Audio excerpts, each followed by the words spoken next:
Well, tá muid beo agus nílas a go muis chuma tris an audio a ahrú, súla go muis nach mai sé róáard, í seoim mé go ganin ní ráise se sin puin, ach mar a ecinn sibh tá caiideán físe ahrathe be ganin mar tá a gúsáid webcam nó.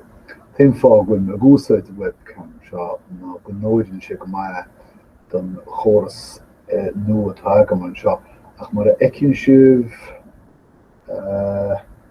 athraíonn an solas bhain nach daingín dem.